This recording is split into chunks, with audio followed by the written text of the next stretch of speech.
جو لوگ حرم مکہ میں مارے گئے ان کو اللہ نے اپنے گھر میں کیوں نہیں بچایا؟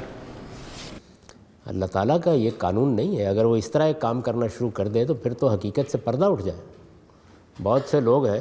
میں ایک مرتبہ عمرے کے لیے وہاں مقیم تھا تو ایک صاحب میرے پاس بیٹھے ہوئے تھے. انہوں نے کہا کہ جی بات ہے ہمارے بزرگ کہتے ہیں کہ کوئی پرندہ حرم کے اوپر بیٹ نہیں کرتا.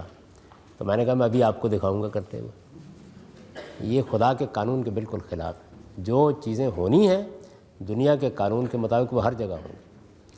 آپ کے علم میں ہونا چاہیے کہ 13 مرتبہ میری تحقیق کے مطابق حرم سیلاب میں اس طرح ڈوبا ہے کہ 13 فٹ تک پانی کھڑا ہو گیا. اور اس میں بعض ایسے موقع بھی آئے ہیں جب جل گیا.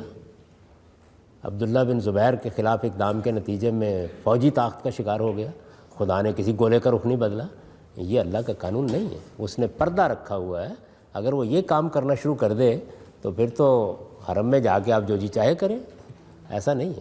جو دنیا میں خدا کا قانون ہے وہ ہر جگہ یکساں چلتا ہے اور یہی ہونا چاہیے. ایسا ہی رہنا چاہیے.